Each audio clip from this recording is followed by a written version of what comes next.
Bueno, hilabetea dia hau antolatzen jardun dugula lantaldean eta hau pertsonalki eta talde moduan baina momentu berezi bada, jardunaldi amaira ematen ari garen ez. Nik bihotzez eskerrik onenak lankideeri, azkenengo hilabetetan egindaben lanarengatik, gaur jarri dauen pasioarengatik eta zaintzarengatik bebai, esker bihotzez eskerrak.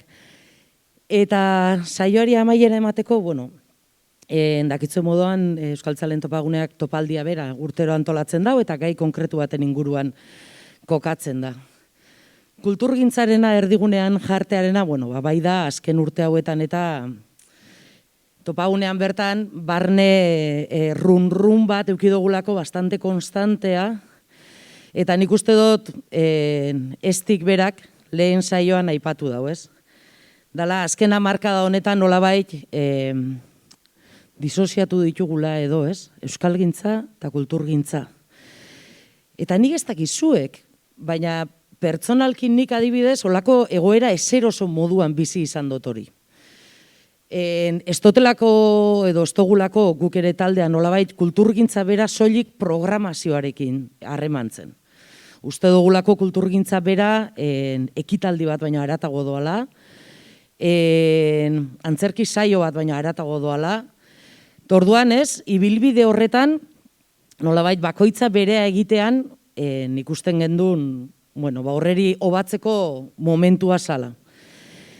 Eta horregatik planteatu gendun, hortengo topaldiak gai honen inguruan. Zer rol, ez? Neuki aldugun euskaltzaleok kulturgintzan, euskal kulturgintzan. Eta erdigunean jartzen dugu baita, zer rol euki aldeben Euskaltzalen Topagunea berak, baina baita euskara elkartek, euskal kulturgintzaren eremuan. Zintzo izango naiz, azkenengo 15 egunetan, bi hirukideren artean gaur egin beharreko aurkezpena prestatzen jardun dugu, ze aipatuko dugu, nun jarriko ditugu helburuak eta kataklak. Bai? Gaur, egunean zehar entzun duguna da adierazi nahi duguna. Azken urte hauetan eta hainbat bilgune eta eremuetan elkar ikusi gara, prozesuak elkarrekin egin ditugu, eta beti heldu izan gara antzerako ondorioetara. Oindala urte batzu jalgin, aipatzen gendun ikusleak, euskarazko kulturgintzaren ikusleak falta dira, plazen dibertsifikazioa falta da, transmisioa falta da. Oin urte bete azpeikin elkar ikusi ginen, eta artikulazioari buruz hitz egiten jardu gendun. Oin aste batzuk, Donostin, transmisioa eremu formalean, gero eremu ez formalean, eta une oro ari gara, beti kontzeptu berdinak, behar berdinak eta nahi berdinak erdigunean jarten. Eta esango dut, postasunez bizi izan dut gaur goizekoa, ze azkenean olako programa bat diseinatzen duzunean jardunaldi batzutarako, ez? Zure zenetizoaz edo zure ezagutzatizoaz, baina gero ez dakitzu gauzak zela josiko dian. Eta horregatik itxi dut alde batera aste guztian idatzi dutena. Ze uste dut gaur goizean dana josi dala. Josi da, sarreran aipatu dugunean nolabait kateatzeko beharra dakogula. Euskalgintza eta kulturgintza. Bata bestea elikatzen dauela eta bata ez dela bestea gabe, guk ulertzen dugun eremu honetan. Ibilbidean zihar gainera, ikusi dugu Elgoibarren diagnostikoan, guretako adibidez Elgoibarko diagnostikoa aurkeztu zanean, eta lehenengo laburpena irakurri geben, gero diagnostikoa irakurri geben. Eta gero esan gendun, hemen da ugakoa. Eta gainera bertan ateratako ondorio batzuk dira nolabait gupe Topaguneko lantaldean bertan aipatu izan ditugunak, ez? Elkar ezagutzen gara? Herri baten ari gara aktivismoan eta euskaltzaletasunean lanean eta euskal elkartean lanean, baina ezagutzen dugu gure bizilagunak egiten dabena? Ezagutzen dugu gure herriko kultur eragileek egiten dabena? Inoiz jarri gara elkarrekin, zerbait elkarrekin egiteko aukera eukiko genduke? Ez. sensazioa adibidez kulturgintzako eremuan azken urteetan izan da como ekintza, programa, eta batzutan ez dotzagula begia jarri harremanari, sorkuntza prozesuari, ibilbideari. Uste dugu Elgoibarreko diagnostikoan bertan badauzela bestelako euskara elkarte askorentzako eta topagunerentzako ere muinak izan aldianak. Alde batetik, elkar ezagutzeko behar izana dakogula. Eta nik ulertzen dut, Josuek aipatu dauna ez, Klinesaren gizartean bizi gara, eta ez, komunikazioa izan behar da, oso zehatza, hitz konkretuak, lotura barik, baina gero errealidadian, bai Euskaltzaleon mugimenduan, bai Kulturzaleon mugimenduan, gure eguneroko xirriak elikatzen gaituzte. Eguneroko elkarrizketek, elkar ezagutzeak, jakitiak, nun egon aldian, ez, loturak gure artean. Eta nik uste dut, aurtengo topaldian hori erdigunean jarri dugunean, hortik abiatu nahi dugula. Euskara elkarteok eta Euskaltzaleon mugimenduok zerbait baldin badugu, da mugimendua, herriaren ezagutza, urteetako esperientzia, badakogu zer erakutsi, baina badakogu ebeite ikasteko jarrera. Eta nik uste dut, ez da atzera pausu bat, baizik eta beste egokitze bat egin behar dugula. Eta bueltatu behar garela horretara, ez? Bueltatu behar garela elkarrekin gauzak sortzera. Eta ez soilik programatzera, baizik eta prozesuak bizitzera. Transmisioaren aipatzen zen, ez? 20 urteko gazte batek ezagutzen dau bere herrian ze gertatu dan, bere herriko kulturgintzan ze gertatu dan, euskalgintzan ze gertatu dan. Transmisio hori egiteko modu pila bat egon aldia. Baina behar bada elkarrekin lanean jartzen baldin bagara, transmisio hori modu natural baten eman alda. 20 urteko bat, 35 urteko batekin, 50 batekin, elkarrekin jartzen dugun momentuan, elkar ezagutzeko aukera ematen dugu. Eta hor elkarrizketak hasten dira, ez? Nik uste dut hor badakogula, apurat, lehen esan dutena, plazak, dibertsifikazioa, transmisioa, horreik egiteko modueri tentuz begiratu behar dotzagula, eta hainbat esan ari garen horri danak, ondorio hauetara heltzen garenak gure eguneroko lanera ekarri behar ditugula. Eta momentu baten, prozesu bat hasten dugunean, hasieratik pentsau prozesu hori zela egingo dugun. Uste dutelako gakoak horregon aldiala. Momentu baten aipatzezan ez, beharrezkoa da sortzen dugun proiektu bateri abizena jartzea. Proiektua horrela bizi baldin badugu, inok ez dako abizeni jarri beharrik. Eta gainera proiektua euskalduntasunetik eta euskaltzaletasunetik bizi baldin badugu, inork ez dako abizeni jarri beharrik. Baizik eta zalantzan ez dan jarten hizkuntz jarrera bada.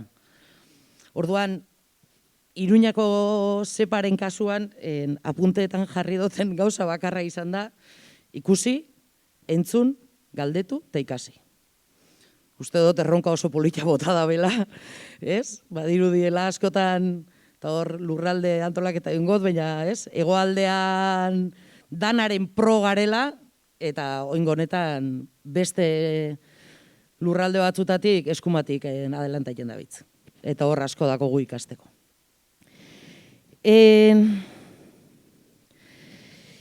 Bai nahi dut egin bebaita kulturaren inguruko irakurketa bat.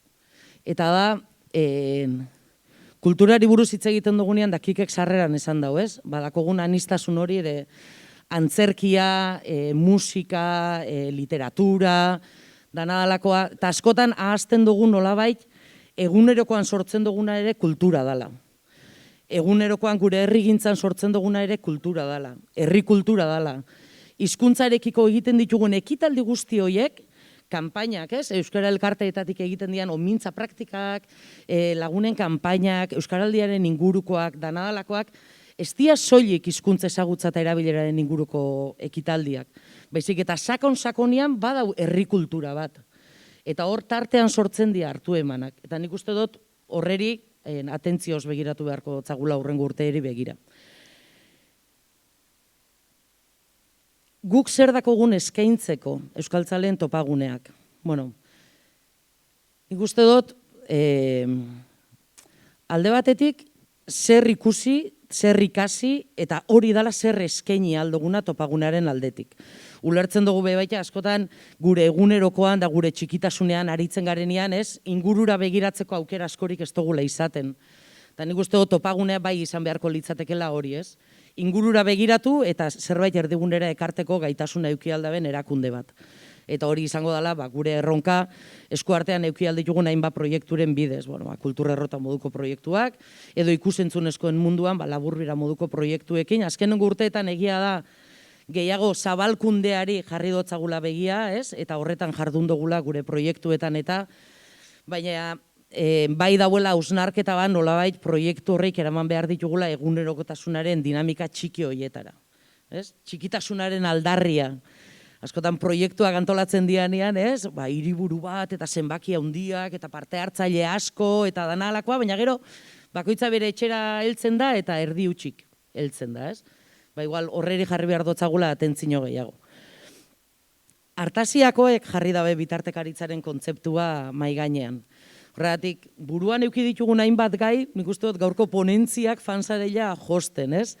Eta aipatzen za, nolabait, erreferentziak, ez? Zubilana egingo daben jendea. Nik uste dut bitartekari rola eta jarrera hartzea, bai dala lan egiteko modu bat. Euskara mugimendua, Euskara elkarteetako langileok, edo militanteak, edo Euskaltzaleen topaguneko kideok edo, zerbait euki albaldin modu, lehen esan dutena da, errealidadean ezagutza hori. Eta hor egin aldugu zubilana, hor egin alditugu loturak. Eta hortik sortu aldia egitasmo berriak edo... Eta nik uste dut bitartekaritzarena justo hori dala, ez? Kulturgintzaren eremuan, aipatzen zen, artista, ikuslea, ekipamendua, eta nola mugitu danak, ez, elkarrekin ibilbide bat egiteko. Orduan, gure ustez hori, bai da lan jarrera bat, edo lan egiteko modu bat, oso baliagarria egin altsakula nolabait euskal kulturgintzan, euskaltzaleok hartu aldugun jarrera moduan. Eta gero, apurat bukatzeko, kanpora begira jartze horretan, gaurkoan saiatu garena da, alde batetik adibide batzuk ekartzen, edo esperientzia guretako aberasgarri batzuk ekartzen, da beste alde batetik baliabide batzuk eskaintzen, ez? Euki dugu Elgoibarko prozesua, euki dugu Iruñerriko zepa, beste alde bitartekaritza eta komunikazio estrategiak edo nola egin, baina txundituta bizidot nik adibidez, azkenengo urte hauetan eta Euskal Herriko beste hainbat eremutan eta disiplina konkretu batzutan egiten ari dian ibilbideak. Eta hor, gonbita egitea bebaita, Euskaltzaleen mugimenduan ari dan jendeari eta kulturgintzako eremuan ari dian jendeari praktika on guzti horiek begiratzia, ez? Iparraldera joaten baldin bagara adibidez, azken urte honetan ikusentzunezkoen ibilbidean izugarrizko lana egin dabe. Kanaldude sortzen dabe, gaztinbeltza produktora sortzen dabe, oin zukugailua sortzen dabe, eta dana dako logika bat, ze elkar elikatzen dira. Ulertzen, helburu konkretu badakoi, euskarazko sinemagintza. Eta nolabait, bakoitzak elkarrekin elkar elikatzen dira, ez? Edo antzerki egintzak eginda benibilbide azken urte hauetan. Antzerki egintzak lehen nolabait formato konkretuetan, areto konkretuetan, modu konkretuetan antzerkia erakusten zan moduan, azkenengo urte honetan begiratzen baldin badugu zei bilbide egin daben, antzerkia literaturara eraman dabe, ganbila bildumaren bidez, antzerki formatuen diversifikazio bat ematen da, eta hor nolabait hasieran aipatzen genitun plazak, ez? Ja plazak ez dira soilik aretoak, ez da bakarri Bilborrok. Osea, nolabait plaza bihurtzen da, kalea, bihurtzen da ikastetxea, bihurtzen da herriko beste hainbat espazio. Eta nik uste dut kulturgintzan ari garenok nolabait bai somatzen dugula, askotan nahi dugula edo eskatzen dugula nolabait ikuslea kulturara gerturatzea, ez? Baina behar bada beste ibilbide be egin behar dugula. Orduan, labur bilduz gaurko eguna, ne aldetik gu genitun hainbat erreflexio, gaur egun guztian zehar atera dira. Orduan, alde horretatik postasuna, uste dutelako asmatu dala, nolabait gaurko jardunaren helburuetan eta galderari erantzunez, ez? Zein da euskaltzaleon rola kulturgintzan.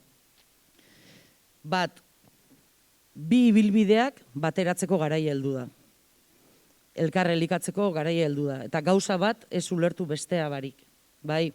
Eta euskalgintzan egiten ditugun hainbat ekitaldietan ere kulturaren kontzeptua uneoro konstiente izatearen garrantziaz. Beste alde batetik, uste dut, txikitasunaren aldarria ere egin behar dugula. Ze behar bada, Iruinkokok edo, ez? Ez dau kriston kanpaina egin, edo kriston dirutza gazteu, edo danadalakoa, baina inguruan dano dakigu zerbait gertatzen ari dela. Ez? Eta hor nik uste dut badauela mezua egiteko moduaren eta hainbat konturen garrantzia. Orduan, txikitasun hori, nolabait balorean jarri behar dugula eta bueno, horreri ere garrantzia emun bisauela, ez? Beste alde batetik, transmisioaren aipatzen gendunean, askotan, kulturgintzaren eremuan ikusleen bila ari gara. Eta behar bada, igual hartasikoa planteatzen eremuan, nolabait ikusleak kulturgile bilakatu alditugu, prozesuetan integratu alditugu, bai? Hor, gertukotasun horiek sortzen. Nik uste dut, igurtzi horiek diala euskalgintzaren eremuan edo euskal kulturgintzaren eremuan, etorkizunera begira, eramango gaituztenak, biak elkarrelikatzera, eta gainera bieri ibilbide oparo bat ematera. Eta bukaera emateko, hoxe, nire aldetik, Euskaltzalen topagunetik egia esan, hausnarketa une oroko baten egon gara azken urteetan, baina apustua da bi norabidearek, honeik begirada berdinarekin lantzen hasi behar garela. Uste dutela Euskaltzaleok hainbat ezagutza, baliabide eta ibilbideko esperientzia dakogula oso baliagarriak izan aldia laurrengo urteari begira, eta gure aldetik, nolabait topagunearen aldetik, ditugun baliabideak, ditugun sareak, ditugun hartu emanak, ditugun ezagutzak, nolabait danon eskura jartzen ditugula, ibilbide horretan edozein proiektutan sartu nahi daben edonorentzako. Eta hoxe, eskerrik asko gorko egunatik, bertaratziatik, baita etxetik zauzien danori, eta igual ja egunari agurra emateko edo, gura aldimozue galderarik, edo aipamenik, edo... Hoxe, eskerrik asko, Joana, txalo bero bat, Joanantzako.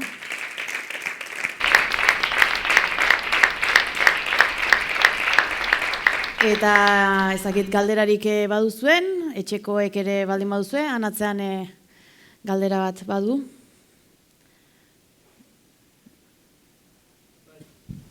Bai, gauzatxo bat eskertu, antolatu izanagatik, eta zein dan euskaltzaloen rola kulturgintzan, galdera ona da, nik euskaltzala bezala rola ez daki, baina kezka bat badut kulturgintzan. Eta auzo honi dagokio, eta lagun batek, herritik ona bizitzera etorri zenak, aipatu zidana. Eta kezkaz bizi dut aipatu zidanetik. Berazko fijatzen zen, auzo honetan, San Franciscon, zeuden kartel guztietan. Denetan. Eta egite zituen bere kalkuluak. Eta euskera lotzen zuen soilik gauza ofizialekin. Hau da, ofizialtasun aldarrikatzen dugu Euskal Herri osoan, baina bilakatzen ari gara hizkuntza ofizial bat. Ofizialen hizkuntza. Hau da, instituzioak, elebidun, legez dagoen elebidun bategatik, eta oso gauza gutxi. Kafe antzokia, eta gero ezker abertzalearen inguruko kartelak. Eta besterik ez. Orduan, nik kezka hori badut, hau da, euskera zer izango den Euskal Herritarrentzat. Oroar, 2-3 milioi horientzat. Eta nik adibidez gaur hemen, Bilboko kulturgileak bota ditut faltan.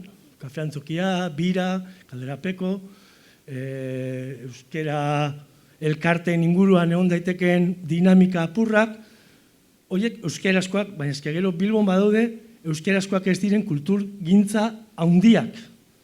Ofizialak batzuk, Euskalduna, Guggenheim, museoak, San Mamés, euskaratik izan beharko lirateken diruetatik jasotzen dutenak edo kudeatzen dituztenak, eta gero gaur bertan euskarazko aldizkari batek Basaurin aipatu du Mazkul ere Basaurin ingo dela. Hau da, gero dauzkagu kulturaren marrazoak.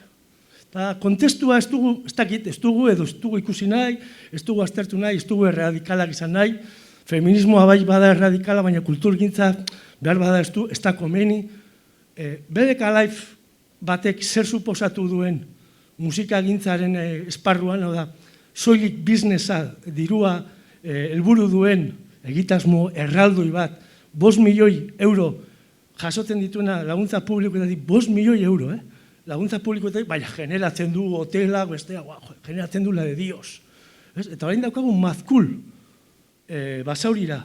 Claro, BBK Lifeko enpresako kideak azarratu ziren, eta hori dabiltza euren norgeiagoka, iak zeinek talde potenteagoak ekarri.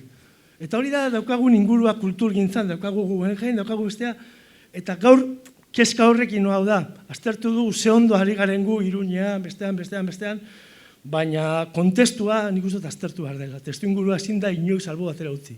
Eta Bilbon, hemen 100 metrotara dauzkagu 80 hizkuntza. 80, hizkuntza bizi, egun hitz egiten direnak, horietako bat da euskera.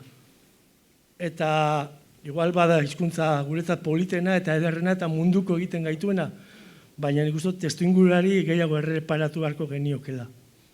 Bestela, beldur naiz euskal kulturgintza izango den euskal sukaldaritza bezala. Izar batzuk eta gero etxean fast food. Bueno, galdera bat baino erreflexio bat, ez? Nik pertsonalki, eta hoia, baina bai uste dut bebaita kontestu horretan sartzen baldin bagara, azterketa are eta globalagoa dela, ze horrari gara industria, merkatua, izena, zenbakiak, handikeri, txikikeri eta beste hainbat gaietan sartzea izango litzatekela. Baina, aportazio ona. Ni Giputxa naiz, eta urteak daroatzat Bizkaian biziken. Eta adibidez hizkuntzaren eremuan eta nik neuk, azken urteetan adibidez Bilbo eta Bilbo inguruan eta sortzen dian oin lau bira edo antolatu dabe baita Aldezarrean antzerkia lau eragile ezberdinekin batera, osea euskal antzerkia kaleratzeko. Nik uste dut kalea dakonak badako lanun eragin. Da gero, areto handia dituztena, areto handia dituzte baina.